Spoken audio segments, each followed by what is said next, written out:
carga. El principio de carga te habla acerca de la intensidad, duración y fuerza del ejercicio.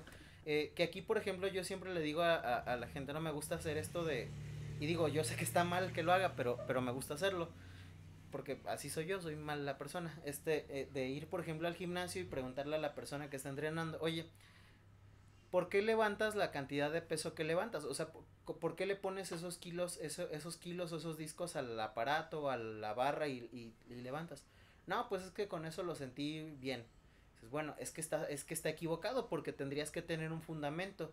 O sea, hay fórmulas que usamos para saber cuánto peso tendrías que cargar. O por ejemplo, a qué velocidad deberías correr en función al consumo de oxígeno y demás. Está el principio de progresión, que es cómo debes ir aumentando y disminuyendo la intensidad del ejercicio que haces, con la finalidad de mejorar el efecto propiamente del mismo ejercicio. Un error que cometemos muy frecuentemente es también no incrementar y no disminuir de forma continua la actividad física. Por ejemplo, que de pronto el paciente te dice, es que yo salgo a correr todos los días 30 minutos. Sí, pero ¿desde cuándo? No, pues ya tengo 2 años corriendo 30 minutos diarios. Es que ese es el problema. Porque después de cierto tiempo de hacer la misma actividad física, tu cuerpo se adapta a la actividad física. Tienes que meter variaciones de la intensidad.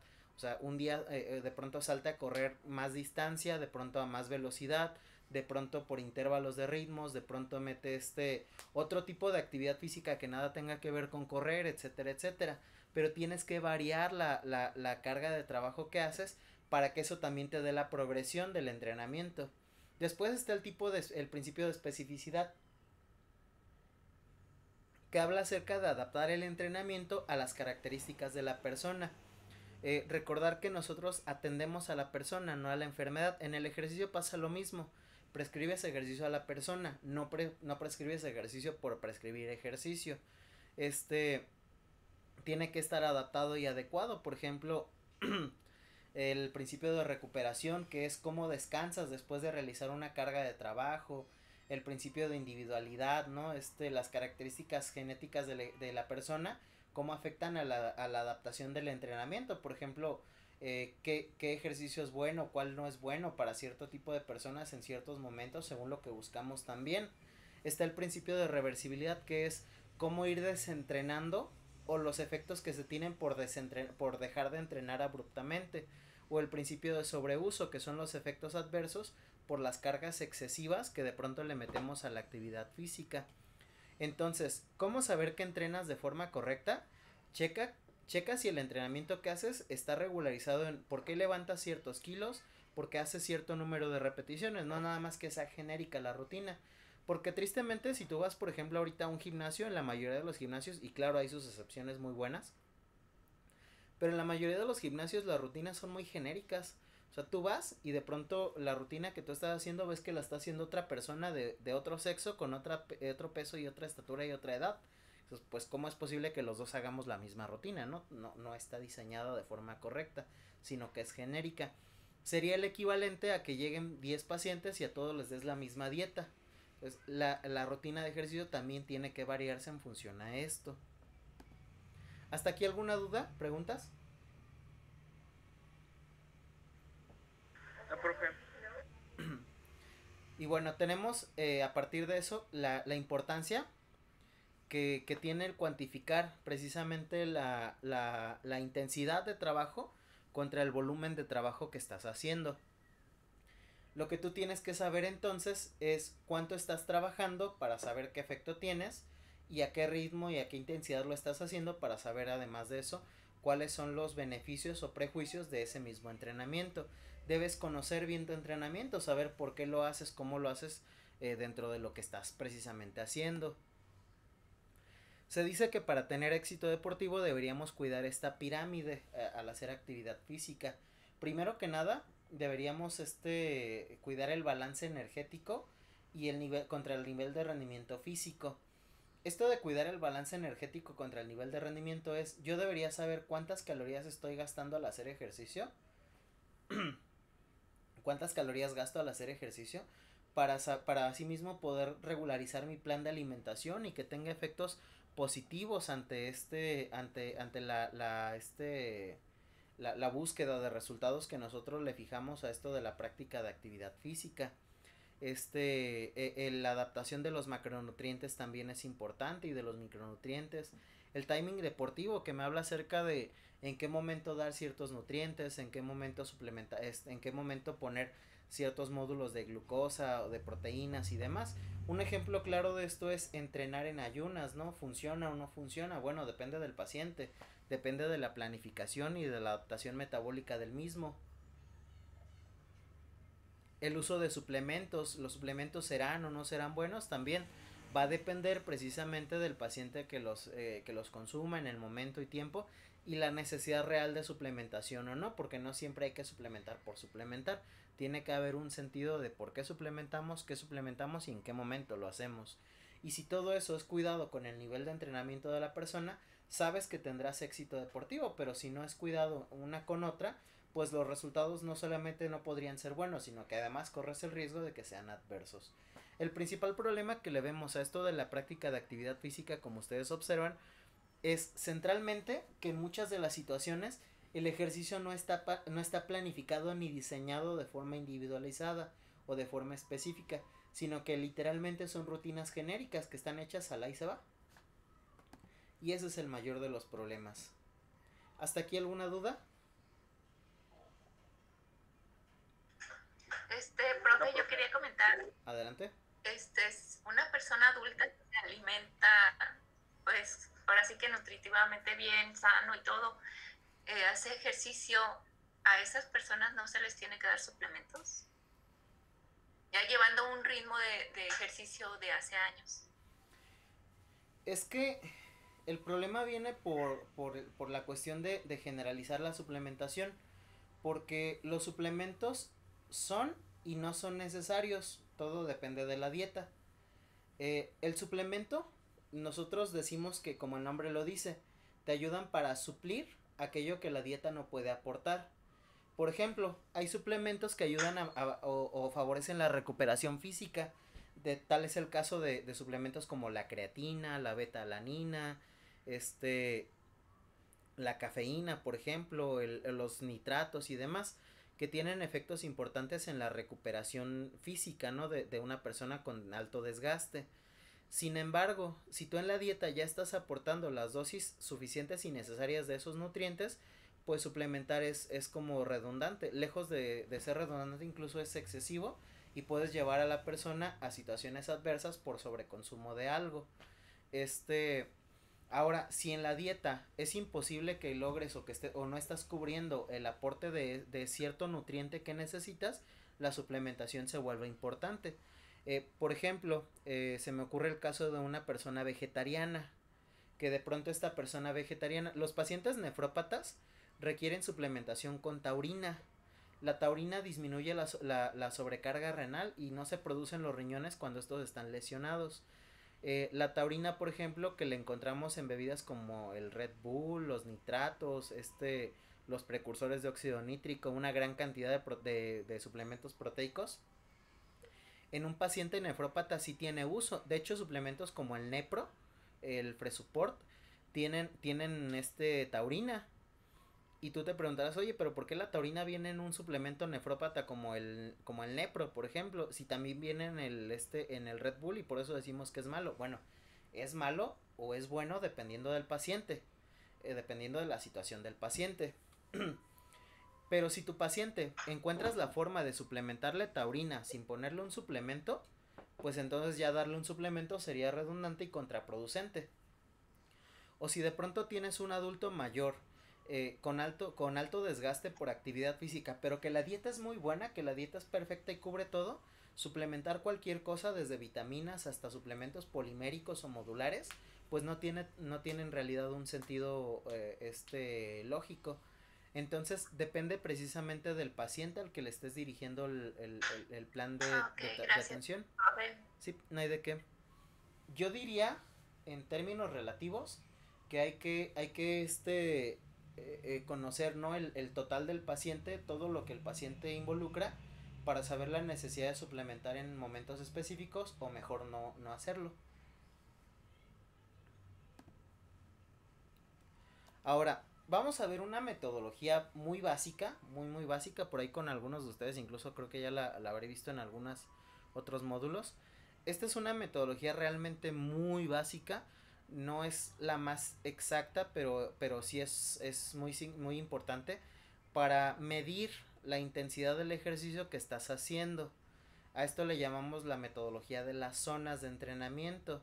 Las zonas de entrenamiento es una forma de dividir la intensidad del ejercicio que haces a partir del consumo máximo de oxígeno o VO2 max. El VO2 max representa el consumo máximo de oxígeno o la capacidad de tu corazón de trabajar. Entre más consumo de oxígeno tienes, quiere decir que tu corazón está trabajando más fuerte.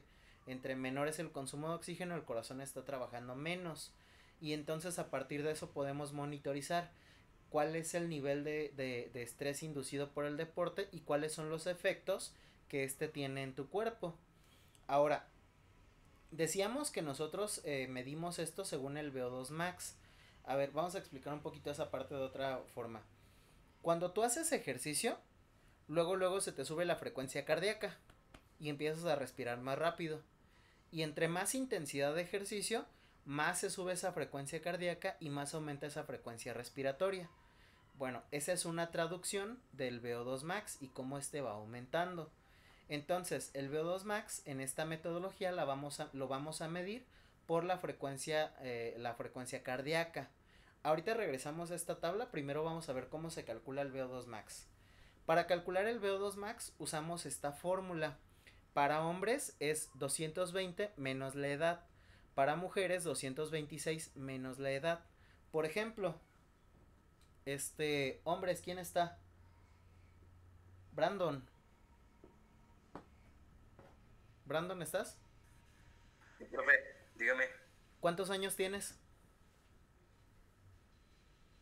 22.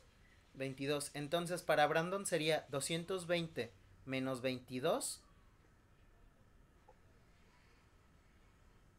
198. 198. Vamos a hacer eso como ejercicio. A ver. Brandon. Brandon tiene 22 años. Es paciente masculino. Entonces, frecuencia cardíaca máxima es igual a 220 menos la edad. O sea, 220 menos 22, que nos da 198. Esto quiere decir que la frecuencia cardíaca máxima de Brandon es de 198 pulsaciones por minuto. Quiere decir que ese es lo máximo que su corazón puede latir en un minuto, o lo máximo que debería latir en un minuto.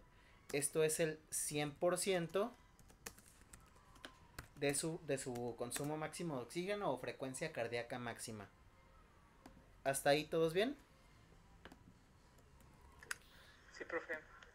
Vamos a hacerlo paralelo con los datos de una mujer. Elizabeth. Sí, profe.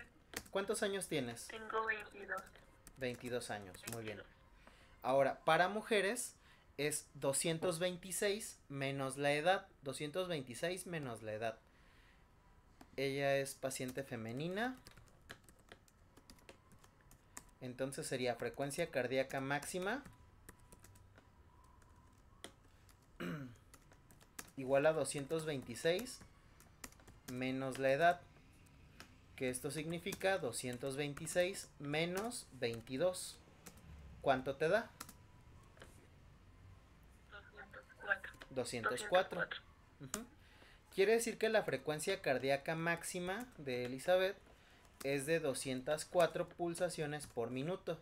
Eso es lo máximo a lo que su corazón debería de trabajar durante el día, ¿no? No debería trabajar a más de eso. ¿Hasta ahí todos bien?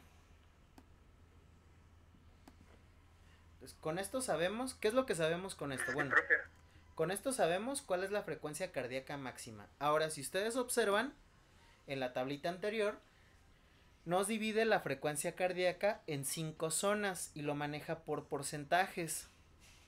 Por ejemplo, en la zona número 5 maneja frecuencia cardíaca máxima del 90 al 100% del VO2 max, o sea, 90 o 100% de esa frecuencia cardíaca, de la frecuencia cardíaca máxima. En la zona 4, del 80 al 90% de la frecuencia cardíaca máxima. En la zona 3, del 70 al 80% de la frecuencia cardíaca máxima. En la zona 2, del 60 al 70%. Y en la zona 1, del 50 al 60%. Entonces lo que tenemos que ir haciendo es sacando la frecuencia cardíaca de del paciente que tenemos para decirle, a ver, a cuánto tendría que pulsar tu corazón mientras haces ejercicio para que obtengas el beneficio que estamos buscando. Por ejemplo, si ellos dos a los que les acabamos de sacar la frecuencia cardíaca máxima fueran pacientes con síndrome metabólico, diabetes, hipertensión, dislipidemia, lo que nosotros buscaríamos sería que hicieran ejercicio entre la zona 2 y 3. ¿Qué es lo que logran entre la zona 2 y 3? En la zona 2 dice mejora de la resistencia básica y capacidades motoras. En la zona 3, mejora de la resistencia aeróbica y efectos cardioprotectores. Ahora, si vemos las vías predominantes, las vías metabólicas que más se utilizan, es la beta oxidación de lípidos, o sea, es la zona de quema de grasa, la gluconeogénesis y la glucogenólisis. Quiere decir que entre las zonas 2 y 3 es en las zonas en las que más grasa se gasta como sustrato energético. Por eso cuando ellos hacen ejercicios y lo que quisieran es perder grasa corporal y lograr un mejor control del síndrome metabólico, tendrían que estar seguros que mientras hacen ejercicio estén en la zona 2 y zona 3. ¿Hasta ahí alguna pregunta?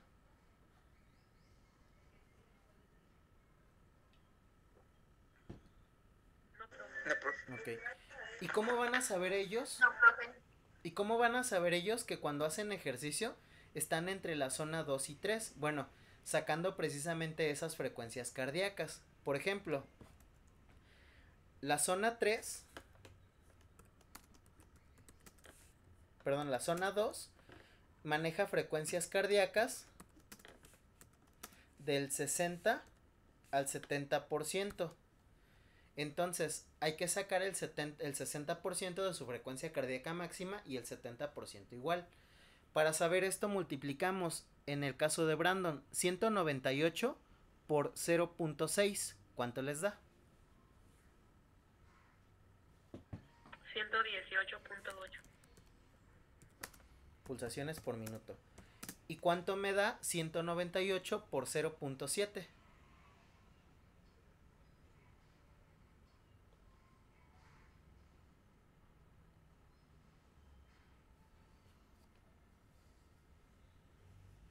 $138.6.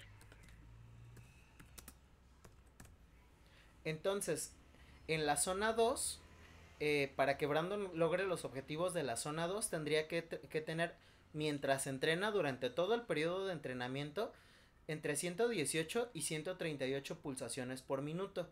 Si él no llega a 118 pulsaciones por minuto, quiere decir, primero, que le está faltando meterle más intensidad al ejercicio. Y segundo, que no está logrando el efecto que buscamos. Ahora, también podría entrenar en zona 3. La zona 3 maneja frecuencias cardíacas del 70 al 80%. Perdón, del 70 al 80%.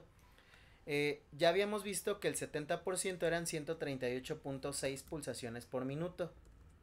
¿Y cuánto es el 80%? Multiplicamos 198 por 0.8. 158.4. Entonces, el objetivo sería que mientras Brandon entrene, si él lo que quisiera es mejorar la resistencia aeróbica, tener efectos cardioprotectores y quemar más grasa corporal como sustrato energético, él tendría que asegurarse que mientras hace ejercicio, por ejemplo, mientras está corriendo, su frecuencia cardíaca siempre se mantenga entre 118 y 158 pulsaciones por minuto. Y ahí sabemos que estamos logrando el efecto que él necesita, que es, en el caso del síndrome metabólico, utilizar estas dos zonas, zona 3, zona 2 y zona 3. ¿Hasta ahí preguntas? No, profe, ninguna. De acuerdo. Ahora vamos a hacer lo Al mismo. momento no, profe, gracias. Vamos a hacer lo mismo con los datos de Elizabeth. En este caso, y quitamos esta parte. Nada más. En este caso, la frecuencia cardíaca máxima de ella es 204 pulsaciones por minuto. ¿Cuánto es el 80% de 204? Multiplicamos 204 por 0.8.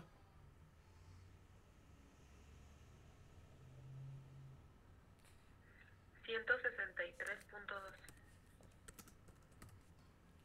Y multiplicamos 204 por 0.7.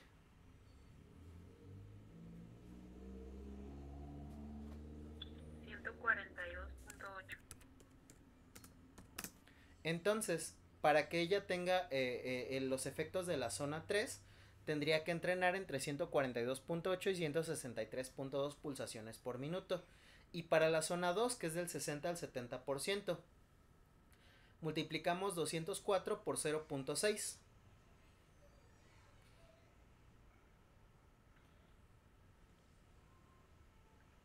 Son 122.4. Y el 70% serían 142.8.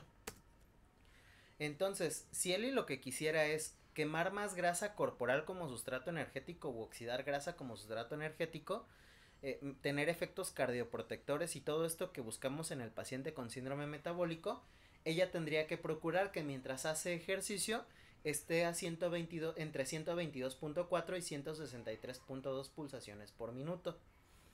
Y ella tendría que checar que siempre mientras esté haciendo ejercicio esté en esas pulsaciones por minuto.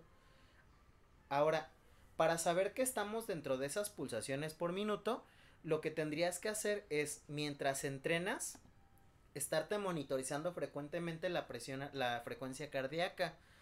Tienes aquí varias herramientas, por ejemplo, hoy en día muchos celulares ya pueden hacer esto de checar la frecuencia cardíaca.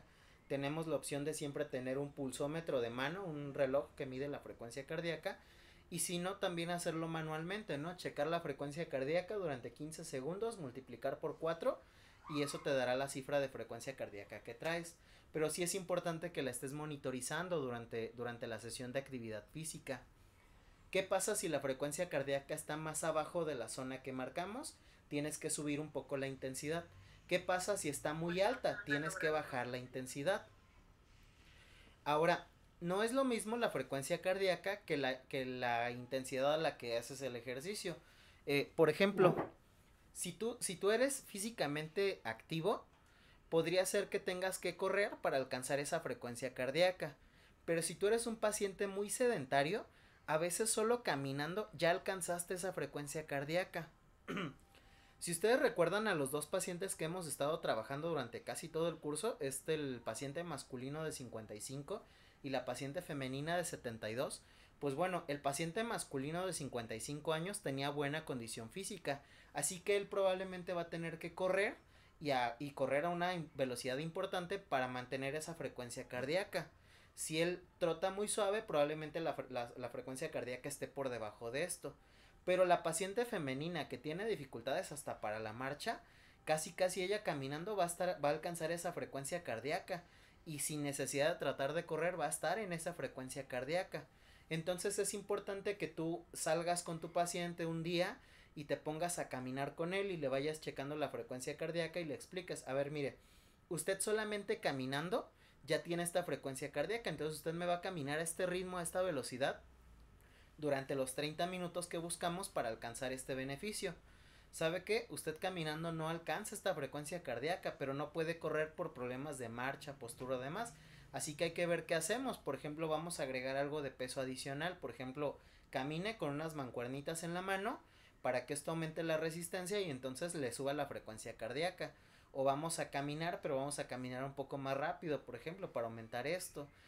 La idea es que dentro de las capacidades del paciente busques lograr este efecto metabólico para tener el efecto pues del control glucémico, de la beta-oxidación de lípidos y del apoyo cardioprotector que buscamos en el paciente. ¿Preguntas, dudas hasta ahí? No, profe, no. ¿Todos bien? todo bien.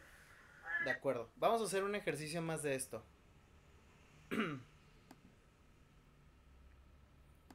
Vamos a suponer a una persona más grande. Vamos a suponer una paciente femenina de 64 años con diagnóstico de sobrepeso, obesidad, diabetes tipo 2 y dislipidemia. Esta paciente tiene 64 años. Entonces, ¿alguien recuérdame cómo sacamos la frecuencia cardíaca máxima de ella?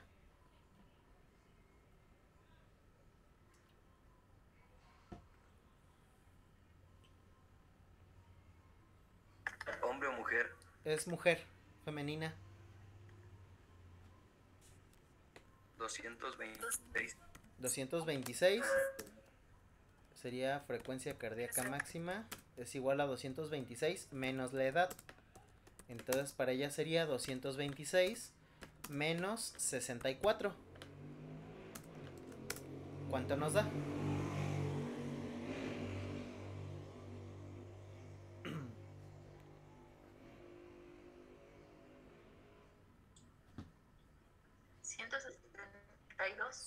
¿162? Muy bien. Sí. 162 es igual al 100% de su frecuencia cardíaca máxima o VO2 max. Ahora, yo lo que le quiero decir a esta paciente es a qué intensidad tendría que hacer su ejercicio. Entonces, yo quiero que ella pierda peso, que ella mejore el metabolismo de la glucosa, queremos que tenga efectos cardioprotectores. Así que queremos que esta paciente haga ejercicio entre el 60 y el 80% del VO2 max. Entonces, tengo que sacar su 80%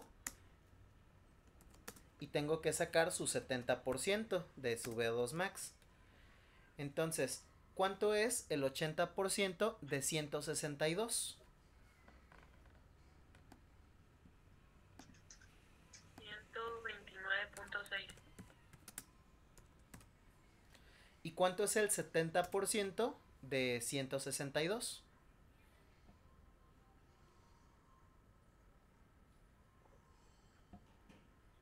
113.4. Entonces, vamos a suponer que esta paciente va a caminar. La indicación para ella sería caminar durante 30 minutos a ritmo continuo, manteniendo frecuencia cardíaca de 113 a 129 pulsaciones por minuto.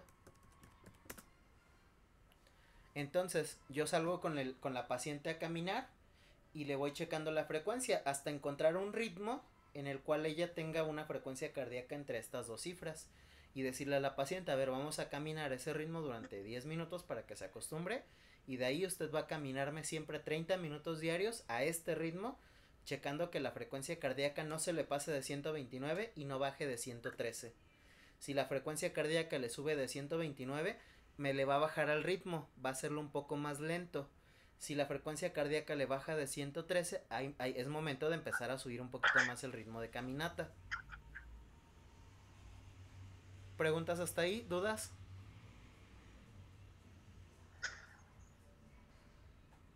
El tiempo, profe, ¿cómo se calcula bien el tiempo? ¿Siempre va a ser en base a 30 minutos? No, esa es una buena pregunta. Voy a regresar a esta tablita de las zonas. Si ustedes observan las últimas dos columnas de la tablita de las zonas, mencionan tiempo e intensidad.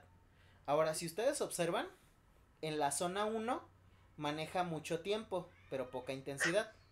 En la zona 2, mucho tiempo, moderada intensidad. En la zona 3, prácticamente parejo entre tiempo e intensidad. Zona 4, poco tiempo, mucha intensidad. Zona 5, muy poco tiempo, mucha intensidad. Es decir, entre más alto es el esfuerzo que hace el paciente, menos tiempo necesita hacer. Entre más bajo es el esfuerzo del paciente, más tiempo necesita. Si el paciente va a hacer ejercicio en la zona 2, lo ideal sería tratar de alcanzar el mínimo de 45 minutos. Si el paciente va a hacer ejercicio en la zona 3, el mínimo sería de 30 minutos. Obviamente esto es ambiguo porque conforme el paciente vaya logrando mejorar su condición física, esto del tiempo se vuelve en algo redundante y ahora habrá que ir agregando más y más y más tiempo. Digamos que el objetivo primario sería que tu paciente logre hacer ese mínimo de 30 minutos. Ese es el objetivo primario. De ahí en adelante tendrás que ir aumentando lo de 30 a 40, 45, 55, una hora. Y después de eso, pues bueno, ya el paciente ya tiene todo el gane, ¿no? Es difícil lograr que el paciente llegue a hacer más de hora y media de actividad física por día. Es difícil no solamente por la prescripción de ese ejercicio, sino hasta por las condiciones de vida del paciente, porque no siempre tienen no solamente el tiempo, sino además las oportunidades y capacidades para hacer tanta actividad física. Entonces vamos a centrarnos en que el paciente logre el objetivo de los 30 minutos y de ahí gradualmente ir subiendo hasta lograr un mínimo de una hora. Como en estos pacientes el ejercicio lo hacemos de manera más preventiva, que en realidad busquemos un desempeño físico excepcional y todo esto, en realidad nos vamos a trazar ese objetivo nada más. Ya de ahí en adelante, si tu paciente después de esto, porque llega a pasar que pacientes con síndrome metabólico después hacen tanto ejercicio que los tienes que reclasificar como deportistas, y si llega a pasar, pues bueno, en esos casos ya será otro tipo de manejo, ¿no? Ya tendrás que ir a algo más especializado, y en tal caso tendrás que buscar un especialista en actividad física y entrenamiento deportivo para que trabaje al paciente que ya pasó o ya se reclasificó ahora como deportista. Pero en el paciente con enfermedad crónica, con dificultades para hacer actividad física, el objetivo es básico. Trata de lograr 30 minutos y de ahí en adelante ir aumentando progresivamente hasta lograr esos 30 minutos.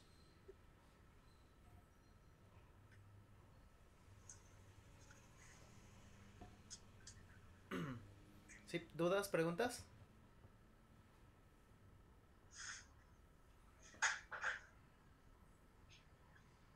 Yo tengo una duda, profe, Adelante. sobre lo que comentó hace rato, que hay fórmulas para saber cuánto peso tiene que cargar cada persona. Y no sé si nos vaya a decir la fórmula. Bueno, en realidad no me iba a meter en esa parte porque ya es más específico del deporte para la persona deportista meramente. Pero creo que tengo un video en el canal de YouTube donde les he estado subiendo los videos de las clases. Hay unos videos de los test para condición física. El que buscas se llama test 1RM, que es para prescripción de la carga de trabajo, la carga de trabajo como tal.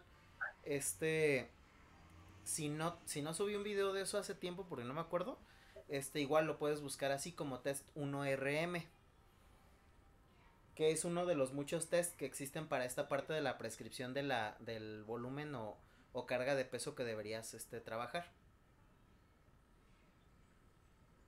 Ok, gracias. No hay de qué.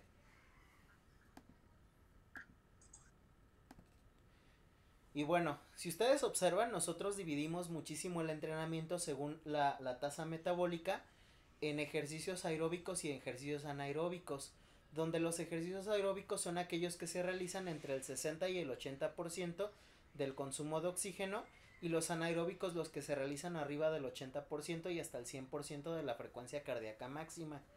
Ahora, esta diferencia entre deportes aeróbicos o ejercicios de fase aeróbica y ejercicios de fase anaeróbica no tiene que ver como tal con el deporte, tiene que ver con la intensidad a la que realizas ese deporte. En este sentido, el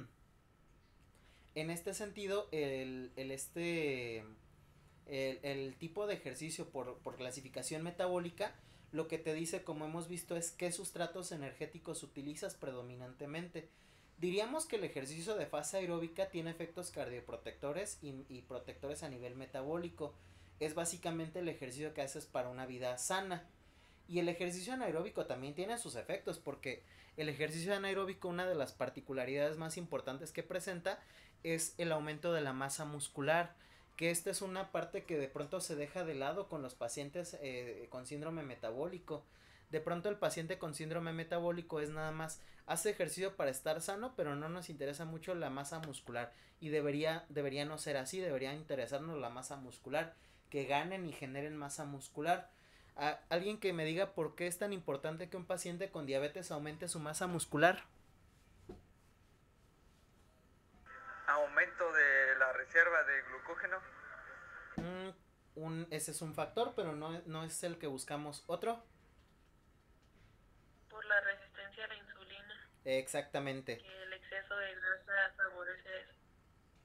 Sí, exactamente. Porque entre más masa muscular tenga y esta masa muscular sea funcional, va a haber una mayor sensibilidad a la insulina. Y a mayor sensibilidad a la insulina, el paciente necesitará una menor carga de medicamentos, tanto de insulinas dosificadas como de hipoglucemiantes como la metformina. El ejercicio de fase aeróbica, el ejercicio que aumenta la masa muscular, se vuelve importante en el paciente con diabetes para aumentar el músculo y hacerlo menos dependiente también de la medicación, y además prevenir crisis hipoglucémicas o crisis glucémicas, mejor se ha dicho. Entonces es importante hacer de ambos ejercicios, porque ahorita bueno, habíamos hablado del ejercicio aeróbico, pero también es importante que al paciente le metamos un poquito de dosis de ejercicios anaeróbicos. Ahora, en el paciente con hipertensión arterial hay que tener mucho cuidado con el ejercicio anaeróbico. Como el ejercicio anaeróbico lleva al paciente a cifras de frecuencia cardíaca y tensión arterial muy altas, el ejercicio anaeróbico podría inducir riesgos de eventos vasculares. Entonces, el ejercicio anaeróbico, el ejercicio de fuerza que te sirve para aumentar masa muscular, está muy bien en el paciente con diabetes. Hay que tener cuidado con el paciente hipertenso. No quiere decir que no pueda hacerlo, pero sí quiere decir que hay que tener cuidado con en qué momento y a qué dosis lo hace, porque puede inducir riesgos de problemas vasculares. ¿Dudas, preguntas hasta aquí? No, profe. Muy bien.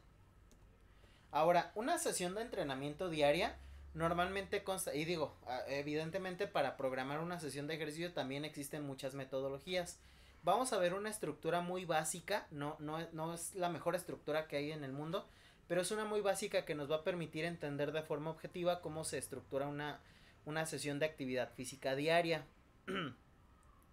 Normalmente podrías dividirla o segmentarla en 4 partes o en 4 segmentos. La primera es la fase de preparación o de inicio.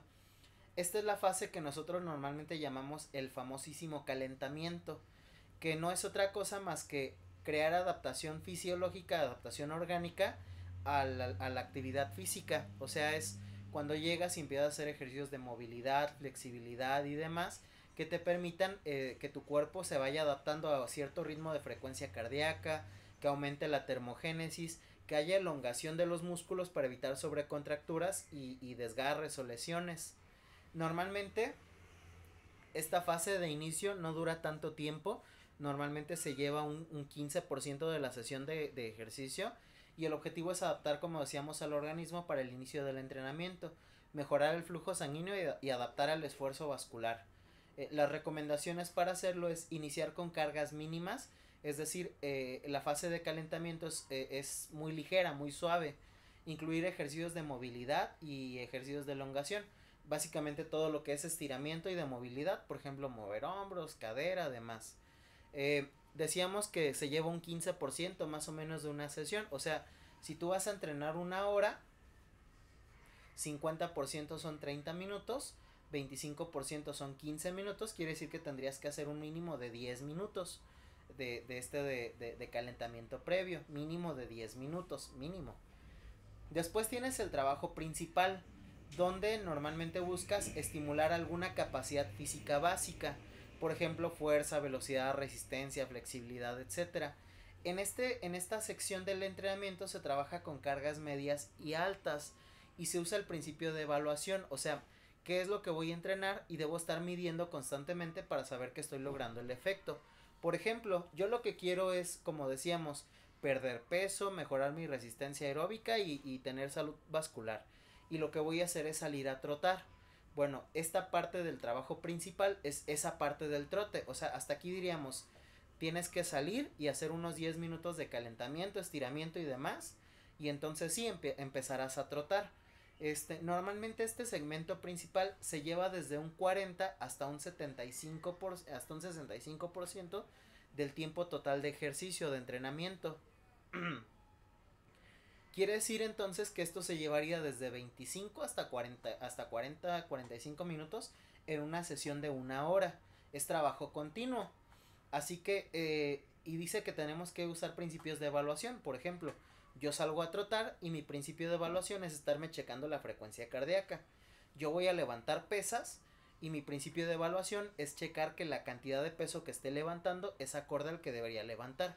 Yo voy a nadar y debo checar que mientras nado la frecuencia cardíaca sea la correcta para el efecto que yo busco. Y después tenemos un trabajo secundario. Ojo con esto, el trabajo secundario no es obligatorio en una sesión de entrenamiento. El trabajo secundario, como el nombre lo dice, es estimular alguna capacidad física secundaria. Esto quiere decir que es una capacidad física que no es prioritaria en mi entrenamiento, pero que sí busco también estimular. Por ejemplo, si yo en el trabajo principal busqué estimular la resistencia, en el trabajo secundario podría estimular la fuerza para la ganancia de masa muscular. Entonces podría ser, yo salí y estiré y me moví durante 10 minutos, empiezo a trotar durante 30 y después hago 10 minutos de trabajo de fuerza, por ejemplo, 10 minutos para hacer algunas lagartijas y abdominales. Y esa sería una buena conformación hasta aquí de trabajo. Ahora, en este trabajo secundario hay que trabajar cargas de media a baja. O sea, se debe trabajar menor intensidad que en la carga principal. Se usa poco tiempo de trabajo, normalmente oscila entre el 5 y el 20% del trabajo, del tiempo total. O sea, serían en una sesión de 1 hora, serían entre 7 y 18 minutos más o menos. Y se diseñan actividades que pueden ser recreativas también. O sea, el trabajo secundario no necesariamente tiene que ser para trabajar otra cosa. Puede ser para generar recreación. Por ejemplo, yo salí a correr 30 minutos y después me pongo a hacer algo como, no sé, agarro un balón y me pongo a botarlo y a lanzarlo. O me pongo a hacer ejercicios de yoga, que son recreativos también. O me pongo a hacer algunos trabajos secundarios que sí me pueden ayudar a ganar otra capacidad. Por ejemplo, los de fuerza o de flexibilidad. Y por último tenemos la vuelta a la calma. La vuelta a la calma normalmente se lleva la menor cantidad de tiempo. Esta oscila entre el 5 y el 10% del tiempo total. Y bueno, esto consiste en llevar al organismo a condiciones estables de frecuencia cardíaca y frecuencia respiratoria. Normalmente se hacen ejercicios de estiramiento y de relajación. Por ejemplo, ejercicios de respiración, ejercicios para elongar músculos, ejercicios de meditación también pueden ser utilizados. O ejercicios recreacionales, por ejemplo, estiramiento en parejas y demás. El objetivo es bajar la frecuencia cardíaca a cifras casi normales. Relajar el músculo y bajar la temperatura corporal, que esto es importante también para prevenir incluso enfermedades y demás después del contacto con la termogénesis o la estimulación de la termogénesis por actividad física. Entonces, la sesión de entrenamiento sería, si yo saliera a correr, tendría que salir y estirar unos 10 minutos, después correr unos 30 minutos a ritmo continuo, después llegar y hacer algo de trabajo, por ejemplo, podría llegar y agarrar un balón y ponerme a hacer dominadas, o podría ponerme a lanzarlo a una canasta, o podría ponerme a hacer algo de yoga o abdominales y lagartijas como un trabajo secundario o complementario. Y por último, vuelta a la calma, algunos ejercicios de relajación, de estiramiento, meditación y listo. Diseñar mi hora de entrenamiento entre estas 4 secciones. Si tú fueras, por ejemplo, al gimnasio y tu trabajo prioritario es el levantamiento de pesos para la ganancia de fuerza, el trabajo secundario podría ser subirte a la caminadora para ganar resistencia, perder grasa y demás. Y la vuelta a la calma igual, ejercicios que te ayuden a relajar el organismo y todo esto. Si tú fueras al gimnasio durante hora y media, bueno, tendrías que llegar y hacer unos 20 minutos de estiramientos y calentamiento, unos 60 minutos de trabajo de pesas y después unos 15 a 25 minutos de trote, como el trabajo secundario, y después la vuelta a la calma. Sería una forma correcta de diseñarlo. Ahora, dentro de todo este diseño debes checar la frecuencia cardíaca. Por ejemplo, en el trabajo secundario, que si ustedes observan el trabajo secundario, podríamos considerarlo como el trabajo en zona 1, recuperación post esfuerzo y rehabilitación muscular. Entonces sería para buscar este cambio, ¿no? En la forma de trabajar de mi cuerpo, en la forma en la que el estrés había inducido en mi cuerpo. ¿Preguntas, dudas hasta aquí? No, profe. No, profe, creo que no. Les voy a poner este ejemplo. Este es un programa de entrenamiento que medio adaptamos. No lo diseñamos de cero, hay que decirlo. Es un programa adaptado que hicimos para una paciente hace unas semanas. Si ustedes observan, es una planificación a varias semanas, es una planificación a 12 semanas, donde la paciente realiza los días lunes, martes, jueves y sábados trote. La paciente sale a trotar. Los miércoles y viernes hace trabajo de fuerza. Ahora, la parte importante es que a la paciente, y algo que le falta a este programa, sería especificarle en cada día, por ejemplo el lunes, trote de 25 minutos, ¿en cuánta frecuencia cardíaca tendrías que hacerlo? Jueves, 20 minutos de trote, ¿a qué frecuencia cardíaca? Sábado dice solo alcanzar 5 kilómetros, así que ahí dependerá de la paciente. Pero bueno, faltaría agregarle ese apartado, ¿no? Claro, este no es un programa diseñado para un paciente tan enfermo. Este es un programa para un paciente que ya tiene tiempo en terapia de rehabilitación nutricional y que ya está para hacer más. De hecho, este es para un paciente con hipertensión y diabetes. No hipertensión. Con diabetes y dislipidemia que ahora quiere correr medio maratón. Claro, el paciente ya tiene bien controlada la glucosa y ya los niveles de colesterol y triglicéridos también están dentro de rangos normales. ¿Preguntas, dudas?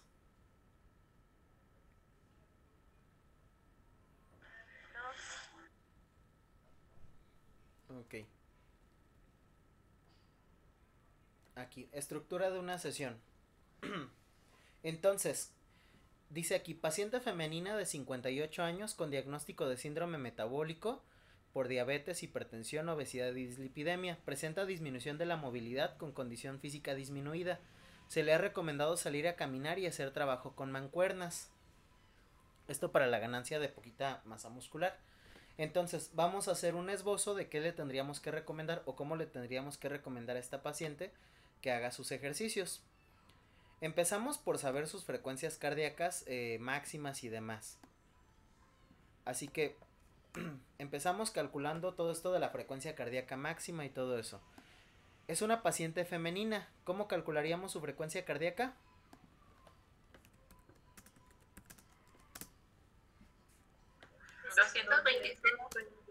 Menos su edad, menos 58. ¿Cuánto me da?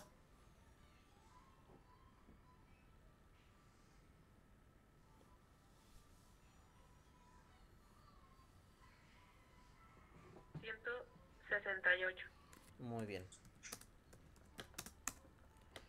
Ahora, yo quiero que salga a caminar y como es paciente con síndrome metabólico, quiero que haga ejercicio, esa caminata, entre el 60 y el 80% de su VO2 max. Así que tengo que sacar 60% y 80% de la frecuencia cardíaca. ¿Cuánto es el 60% de 168?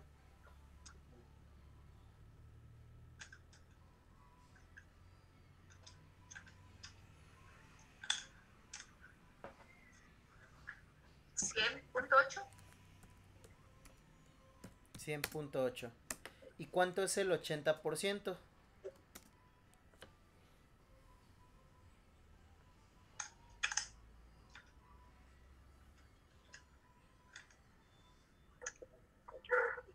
$134.4.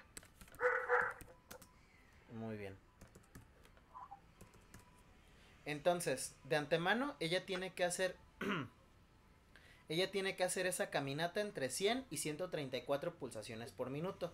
Ahora, vamos a diseñarle una rutina de ejercicio diaria, básica, pero que le funcione, que le ayude.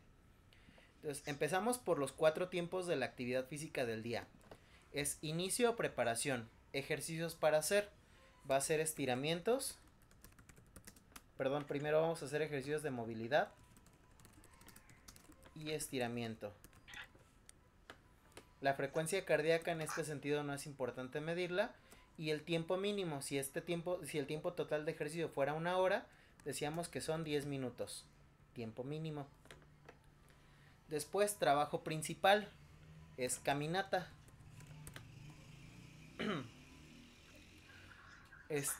La frecuencia cardíaca que la paciente debe manejar.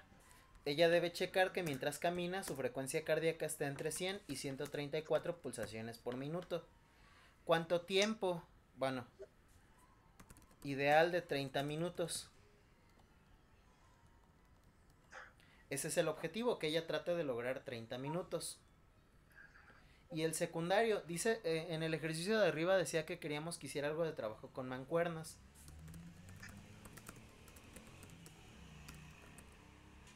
Ejercicios con mancuernas. Queremos que esta paciente haga trabajo con mancuernas para que le ayude a estimular un poquito la masa muscular.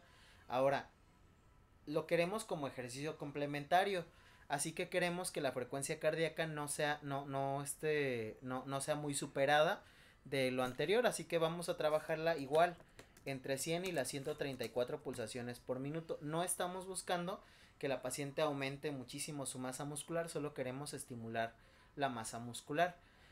¿Cuánto tiempo tendría que trabajar? Decíamos, es poco tiempo en realidad. Tal vez si lleva 30 y 10, 40 minutos, podríamos ponerle otros 10 minutos. 10 minutos para que la paciente esté levantando las manos con las mancuernas, algunos ejercicios y listo. Y por último, vuelta a la calma. Algún ejercicio para vuelta a la calma, por ejemplo, ejercicios de estiramiento básico. La frecuencia cardíaca tendría que ser más o menos entre el 50 y el 60% para que sea la zona 1. ¿Cuánto es el 50% de 168?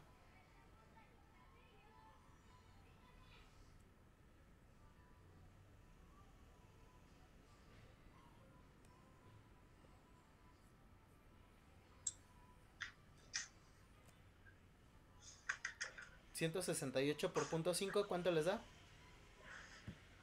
84. 84. Del 50 al 60%, así que de 84 a 100 pulsaciones por minuto. Tiempo de 5 a 10 minutos, nada más. Que la paciente haga pequeños ejercicios de estiramiento de 5 a 10 minutos para que nos ayude esto a que vuelva a la calma su frecuencia cardíaca, temperatura corporal y demás. Y entonces la idea es, usted va a empezar a hacer este tipo de actividades diarias todos los días, mientras vamos logrando un aumento de su condición física y demás. Me va a ir haciendo pequeñas caminatas con unos ejercicios de mancuerna al final y estiramiento. Y aquí está su planificación para 1 hora de ejercicio todos los días. De inicio, ¿no? Claro, conforme la paciente vaya mejorando, iremos modificando algunas cosas, pero esto no será funcional para que la paciente vaya teniendo un poco de impacto en la actividad física o impacto en su salud por medio de la actividad física. ¿Dudas, preguntas?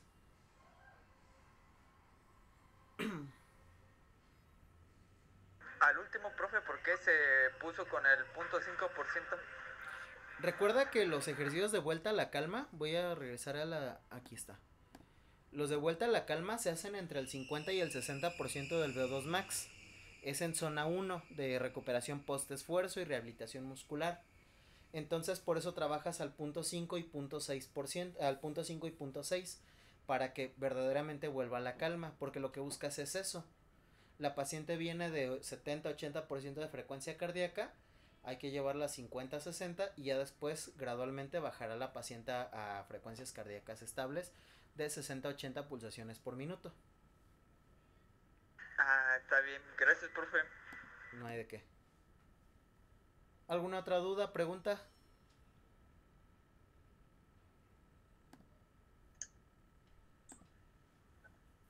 No, profe. Ahora, algo muy importante a aplicar con todo paciente que empieza a hacer ejercicio y principalmente si tiene patologías es la aplicación de la escala de Bark. Esta escala es una escala subjetiva de tolerancia al esfuerzo, es muy subjetiva. Básicamente consiste en preguntarle al paciente, después de la sesión de ejercicio, ¿cómo se siente del 0 al 10? donde 0 es como si nada y 10 es extremadamente cansado, sentí el ejercicio extremadamente duro. A ver, por ejemplo, si mi paciente, en el caso de la paciente que hicimos ahorita, su ejercicio más fuerte la lleva al 80%, del 0 al 10, ¿cómo debería sentirse el paciente técnicamente?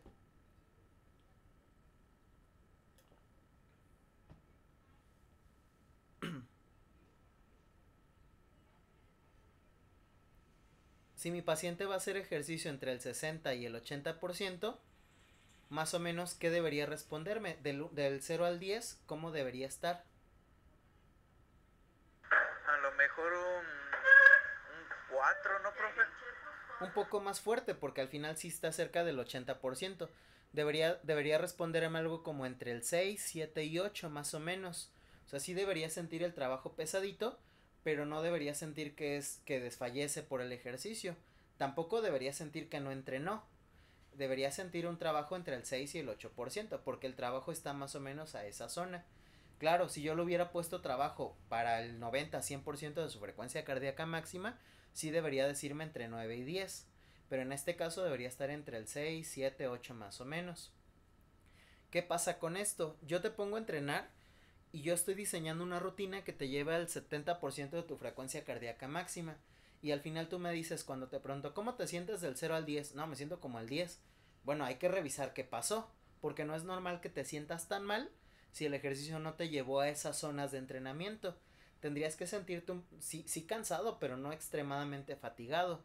Entonces hay que revisar otras condiciones. Por ejemplo, si te hidrataste bien durante el ejercicio, si hiciste colaciones previo a entrenar, no estás lastimado, no pasó algo durante el ejercicio que te hiciera sentirte más fatigado. Hay que vigilar todo ese tipo de cosas para estar seguros de que el paciente responde bien al ejercicio. Es una escala de tolerancia subjetiva al dolor, pero que todavía es muy aplicable y que todavía tiene buen uso pues para la prescripción y evaluación de la tolerancia del paciente al ejercicio.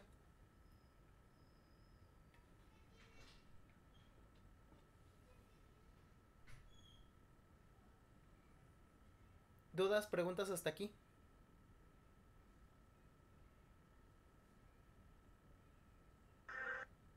No, profe.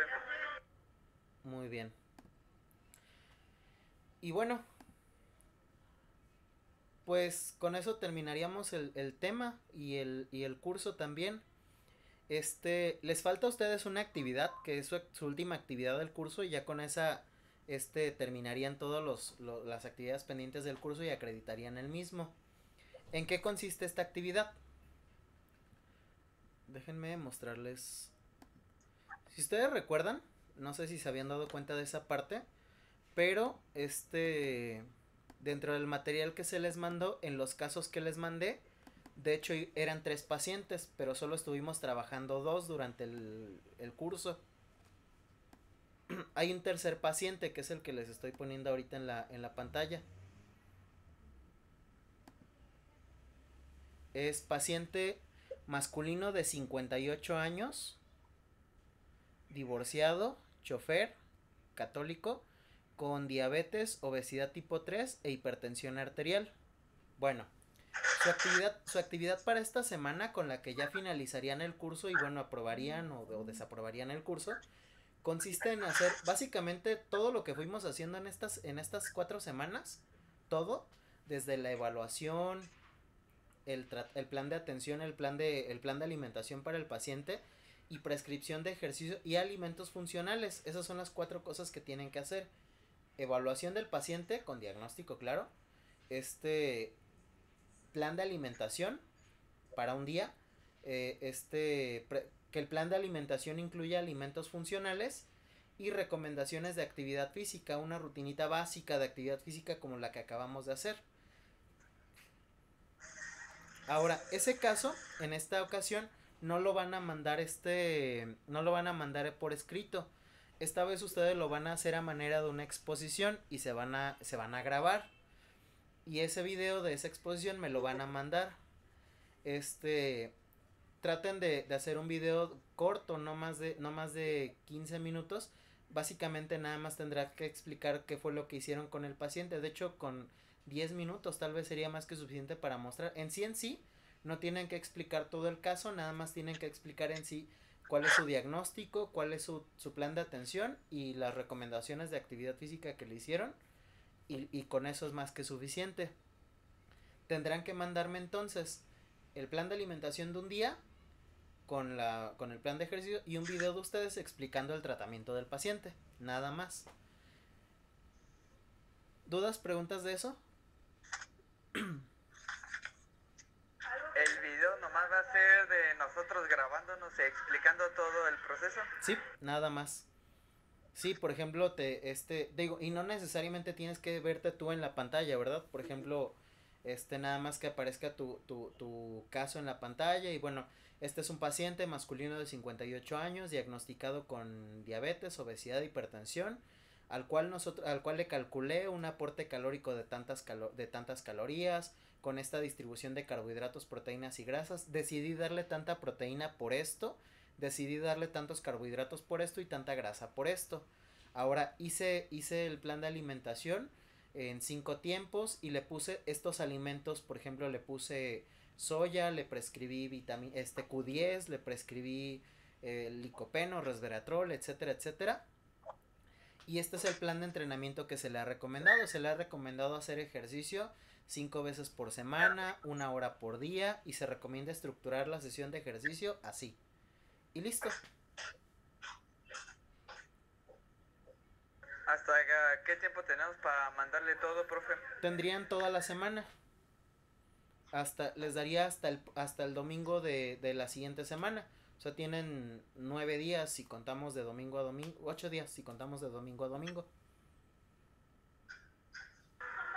Está bien, profe, gracias. ¿Alguien más tiene Sí, alguna profe, duda? gracias.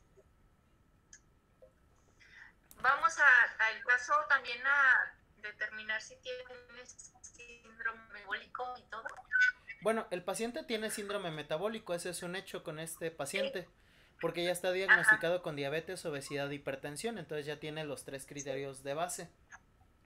Entonces, no, en el video no se enfoquen en diagnosticar al paciente porque el diagnóstico prácticamente ya está.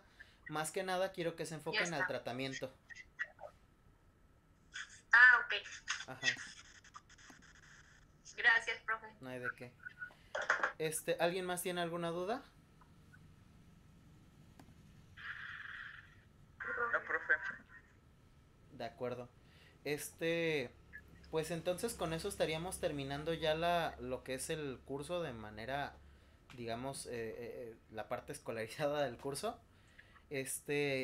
Y ya nada más quedaría yo pendiente de que envíen su caso. En cuanto lo envíen, les hacemos retroalimentación y demás, principalmente esa parte es importante. Y bueno, en caso de que esté todo bien y demás, ya se les estaría enviando a partir de ese momento su constancia a cada uno. Cualquier duda que tengan respecto a lo que estamos trabajando, todavía me pueden seguir preguntando. Igual podemos agendar, por ejemplo, las sesiones semanales, algunos de ustedes sí las han agendado, y podemos agendar estas sesiones semanales igual para apoyarles con la estructuración o la resolución de algo que tengan duda del tema. Los videos de la clase de ahorita los voy a subir igual ahorita en la noche, a ver si no me falla YouTube como la vez pasada. Y en tal caso se los estaría mandando en cuanto estén listos, si se pueden entre hoy o mañana mismo. Y pues de mi parte con eso terminaríamos. No sé si alguien tenga dudas, preguntas.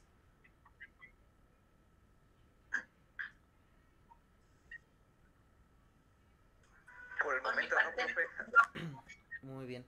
Y Yo bueno, creo que ya en la semana nos salen las dudas. sí, les salen en la semana, pero está bien. Igual si les salen, pregunten con toda confianza. Pues me gustó mucho trabajar con todos ustedes. Espero que les haya gustado a ustedes también el curso, el armado.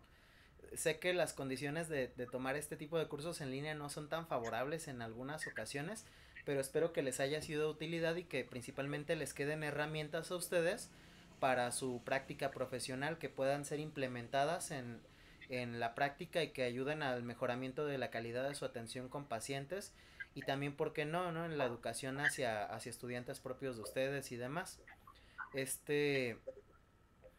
Si no les molesta, me gustaría si se puede tomar una foto del grupo nada más para el álbum de fotos que tengo por ahí.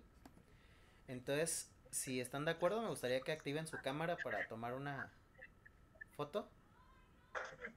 Sí, profe. Profe, Sí, Edgar. ¿por dónde le mandamos el video? ¿Por su correo? Pues originalmente les había pedido que los estuvieran mandando por correo, pero la verdad es que se me hizo más funcional, digo, si a ustedes se les hace más funcional también, mandarlo por WhatsApp. Entonces, si se les hace más funcional por WhatsApp, me lo mandan por ahí. Igual si lo mandan por correo también está bien y yo por ahí también lo reviso de igual manera. Sí, está bien, profesor, que creo que por WhatsApp creo que está limitado el tiempo. Ah, sí, el video. Entonces sí por Ajá. correo. Sí, Ah, está bien, profe. ajá, Gracias. muy bien, a ti. Y pues si nadie tiene nada más que agregar, entonces con eso terminamos. Descansen y ya nada más quedo a espera de sus casos. Gracias, profe. A ustedes, nos vemos. Gracias, profe. Lindas noches. Adiós, igualmente. Buenas noches, compañeros.